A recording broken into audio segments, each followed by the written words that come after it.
Hey, moron! Hey, moron! Dude! Look at me! I'm the waterboard, dude! Oh, my goodness. Well, good morning, good people. Mark Holmes here with my buddy Cowboy Joe Boo, as well as Joe Bear in the house. And as always, I want to say thank you all for watching, commenting, subscribing, and being part of the Joe Boo Sports Report. Without you guys, as well as you ladies, you know that this literally does not work. So let's get open for business here and let's wake up those football gods. Good morning, football gods. You know, I've been doing this for a long time. And I'm going to say that this offseason has been nothing like anything we've seen in a long time. You know, they say Rome wasn't built in a day. Wasn't built in a day. But I tell you, they did build some shit pretty quick. They ended up, I'm trying to remember what river it was, but the Roman army was on one side of the river. The enemy was on the other. And they built in 7 days a bridge across the water, marched 10,000 troops over, camped overnight, took them back, and took the bridge back down. Just to let them know, we can do that. We can get there, no matter what the odds are. So, Rome wasn't built in a day, but they did build some amazing shit that's still up today. So, Eagle fans and 49er fans, you know, they're getting on the whole thing that unless the Cowboys go to the Super Bowl, it's a failure this year. They're trying to get me to guarantee, say you're going to be a Super Bowl team, you know, say you're going to beat the Eagles and things, right? And it's kind of like, you know what? Hold up. The Cowboys have done some amazing things this offseason, have done a complete polar opposite to what we normally do. Now, we've got mini camp next week, 3 days. We've actually got Micah planning on being there as opposed to like last year when CeeDee Lamb wasn't. That's a major step in the right direction right there, but they need to get his deal done. Be that as it may. When you think about what the Cowboys used to do, when we used to always hear Stephen Jones basically say, you know, we love position flex, you know, a guy who can play multiple positions for us, you know. He can play defensive end and defensive tackle, or he can play safety or linebacker. And, you know, that way, you know, we don't have to have as many guys that are top tier paid players on the roster. He would say things like value picks or value players. In other words, he's doing what I do as a contractor. We end up saying cost effective instead of cheap. Okay? It's the same thing, but one sounds a whole lot better than saying it's cheap. I don't want to spend any money. For example, let me give you a great example. Shout out to my daughter. My daughter, who's a lifestyle blogger, who actually got me started on YouTube. She had a manufacturer, one of the Chinese manufacturers that actually makes the Louis Vuitton bags. They make the bags, they send them to France, they put a label on it and say it's made in France, and they ship it, and they sell for a boatload of money. And so they sent her one of the bags, you know, and it says, of course, that it's a Louis Vuitton bag. It's directly from China. And she did a comparison on it. The video is going viral. Shout out to you. It's great. But she did the comparison to it. And you got one that says made in China. Well, no, it doesn't actually say made in China. It's made in China. And if you thought it was made in China, it's $150. If you change the label on it and it says from France, Louis Vuitton, it's $10,000. That's the difference on how you label something. And that's what Stephen Jones always does.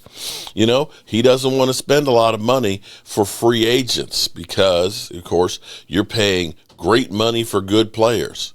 So we just do without. And that's what we've done for years.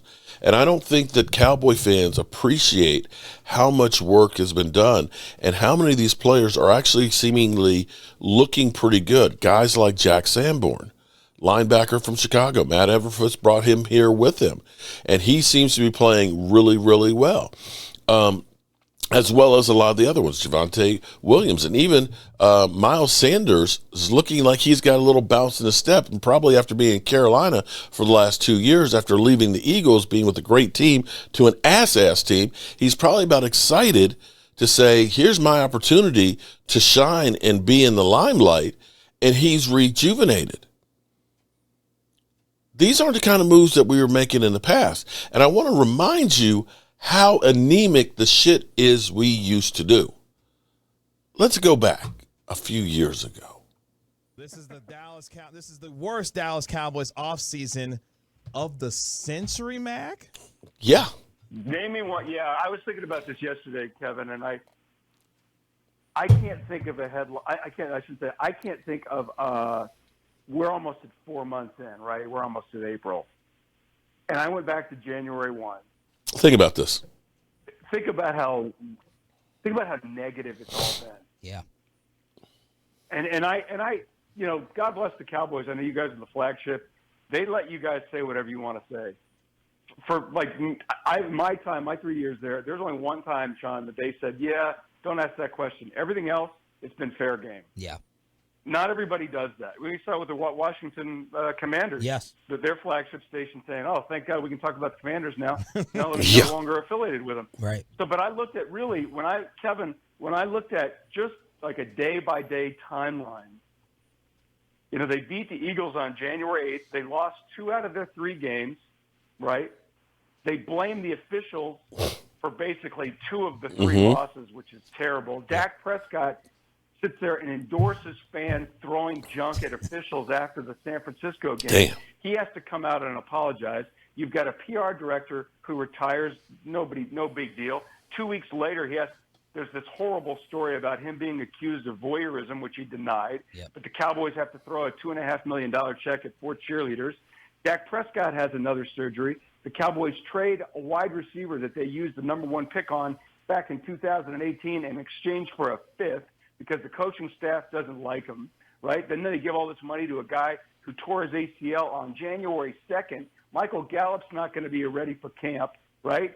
Tank Lawrence is their best pass rusher. He comes back, that's a highlight.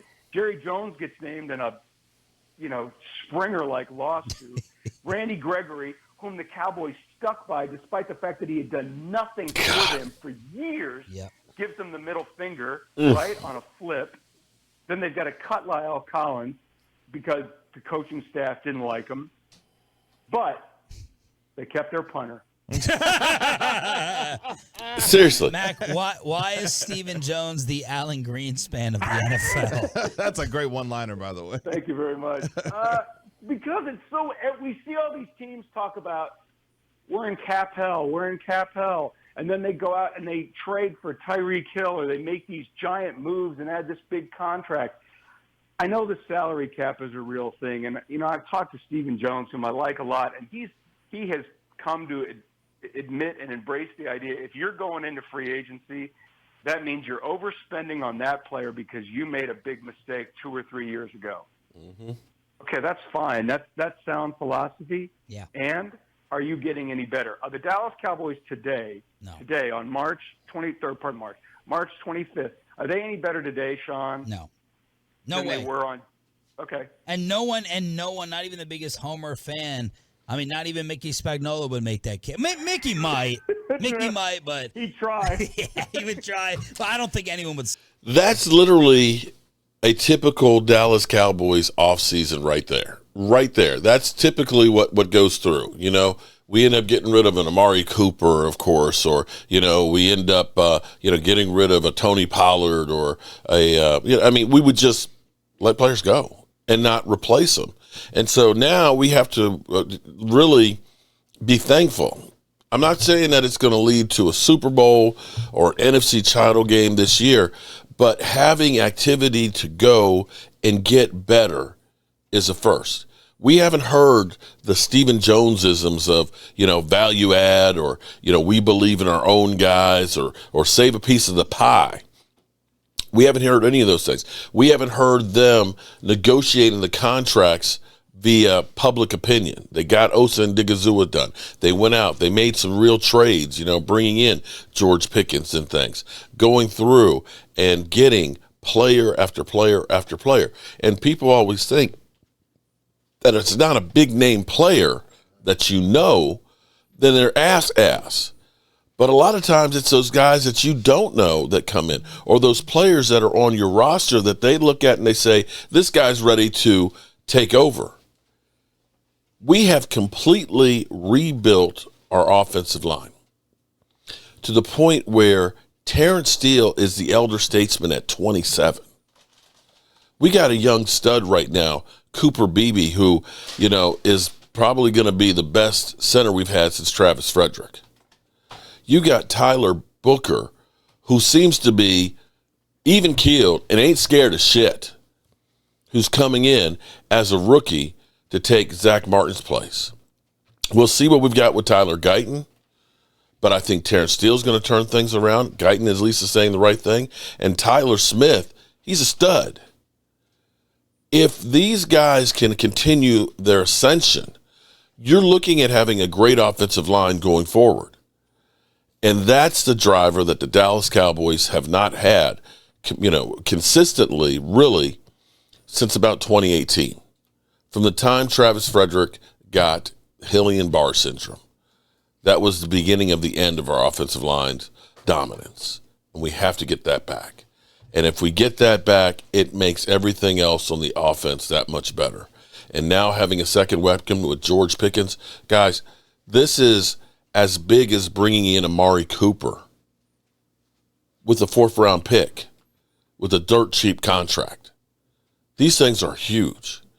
And you should be excited about the Cowboys. Yes, the Cowboys, they've screwed over us year after year, and it's just been abysmal. I get it. I know. Trust me. Believe me. I've lived it every single day. But I've got hope. And I got the haters that are coming back around too. I'll talk about the haters a little bit later. I've got to actually go do some work this morning, and we'll have our live stream at 5. This is 105 The Fan. The thing that's keeping the Cowboys away from saying it was a completely 180% turnaround, perfect offseason is getting Micah Parsons' deal done. Stephen Jones was asked if there's any more moves to be made to improve the roster. Quote, we don't have anything that's on the front burner. There you go. So then they followed up anything with the Jalen Ramsey rumor. No, he plays for the Dolphins. So so nothing's cooking in the trades. No, if they were going to do anything, and we've, again, talked about him, Love of the Star podcast, we do appreciate you listening if you give a chance. It was, if there were going to be something happen, it wasn't going to be trades. It was going to be June 1s. And I think Zach's onto something about maybe that June 1 is a little bit of an overrated thing now. Now I think you're waiting for midsummer free agency when those vets that are big and don't want to go to camp are still available. Gilmore, guys like that, and they did that. What did they do? They brought some guys in early in camp, got to look at them, and then sign them maybe 10 days later. What if Mozzie shows no progress? And I know he had a couple of good games last year, but for the season he was still bad against the run. Mm-hmm. Justin Rogers, Jay Toya. What if none of those guys are giving you confidence? Do you bring back Linval Joseph and Stephon Gilmore, and that kind of finishes your look, you think? Is that the most likely? Or are you going elsewhere for defensive tackle because Joseph didn't do much for you last year? What do you say? I'm probably looking somewhere else, but those guys don't grow on trees, as they like to say. Mm-hmm. I'm giving JT a chance as much as I can. Mozzie, boy, that would be really, really disappointed if he came back and if we got in the pads and just wasn't good. That would be disappointing because he did show some progress last year in the division games. Yeah. But all of a sudden that spot has seemed like it's held him hostage a little bit now. Since Antoine Woods. Yeah. You've had two in the last 15 years, Jay Ratliff, Antoine Woods. Human log. Stephen Jones, when asked about the latest on Micah Parsons' contract, quote, no different than anything else. I'll let you know when it happens. Are you disappointed he's not at OTAs? No. That's part of the business. All teams go through it. Yep. So saying the right thing, Steve, on Micah, who was there today, by the way. Yeah, we actually have a little clip. Apparently things got a little bit testy. A little testy, okay, Steven. They were pushing on him with the Micah stuff. Here's the sound. Where you guys are with Micah in that situation? No different than anything else. I'll let you know when it happens. Has there been any more conversation? I'll let you know when it happens. I'll let you know. That's a complete change. No, that's part of the business. All teams go through it, and that's part of the business. You expect him to be here next week? You'd have to ask Micah. He's able to manage Diggs. If we're going to talk about Micah, I'm headed in here. He refused to talk about I it. don't need to talk about Micah. I said all I'm going to say about it. Are we clear? Yeah. Okay. Not having a good day. That's the way I interpret that. What's your read on it? I wonder if they've even talked to the agent yet. They probably haven't. No, Jerry said last week, Mike is going to have to come in and talk to me about this if we want to get something done. I think they're taking the approach of the only way we're signing is if it's super team friendly. If you don't want to do that, we're going to let the media talk about it for the next 12 months, about every other day, literally. ESPN, NFL Network, local, national, they're all talking about this. So we get all of the engagement we need for a couple of extra $1 million. If you don't want us to have that, you can do a team-friendly deal, and Mike is not going to do it. So Jerry and Steven are sitting back like, no, we're not going to do a deal. Why? Because Micah and Mulugeta won't agree to basically 20 or 25% less than market value. That's what got it done with Osa. That's what got it done with Tyron Smith 15 years ago or 12 years ago. That's just the way they do these contracts. But, yeah, I don't. And they blow up in their Steven's face. Just like, maybe he's just had a bad day or got frustrated or something. What's your read, Brian? Man, this is tough because he probably feels like he doesn't. And I'm not capping for these guys, or I'm not sure you're not, whatever Brian. The word is Caping. I think this would be caping. Caping, whatever you want to say. Capping. I'm not. Very similar spelling, though, to the cap. I'm not. capping. I'm not doing that. What I'm saying is they can't catch a break on these contracts getting staggered. You know what I'm saying? Like they are up against. It seems like every year they're having to deal with 2 or 3 contracts. They can't get these things to stagger, and that's some of their own doing though. Sure, you draft some of their own doing, But maybe getting ahead of one, maybe not getting it. They're just Sounds like Cape to me. that. Like I said, I'm just trying to figure out why he would be so frustrated. He knows what the number is. The guy at the Raiders, the guy at the Browns. He understands what the number is. Yep. I think there's a sense of frustration. Just get it done. Maybe that Mulligata is trying to go maybe north of that number. That's just speculation right there. But his contracts every year he's having to work on 2 to 3 big time contracts. Problem of drafting well. It's just this one we're going to work on today, or this one. I think there's a level of. They're definitely a victim of their own success from all the good players they've drafted. That's what I'm saying. But every player they have is beats them over the head. Highest paid player at that position. Yeah. Or one of them. Because they wait till the end. Yeah, but that's whether it's the wide receiver, they don't want to roll up their sleeves. Yeah. There's a sense of frustration that agents now know how to play the game with them. They do. Don't do anything. Yeah. Don't do anything. They'll overpay you. They'll overpay. And it takes work and committing hours, and maybe nobody in the Jones family wants to have those hours, but that's why you pay people to do these negotiations for you, and then you give them autonomy to go do it, because you sign early, it's team friendly, you sign late, it's player friendly. There's a middle zone. Maybe you could have hammered it out for Dak at $56 million a year. But you didn't want to put that effort into it. Nope. So you just waited until the last minute. 60, or we're leaving in free agency, and you were like, fine, 60, here you go. And there you go. I'm going to end it right there because, we all know this. That's the problem. The problem is the Joneses, sometimes you can be penny wise and pound foolish. I think the problem is because you have Stephen Jones trying to do this, and as they put it, agents know all you got to do is wait them out. And they're going to get screwed. So there you have it. Alrighty, good people, as always, I appreciate you guys. And I will see you guys real soon. Peace out.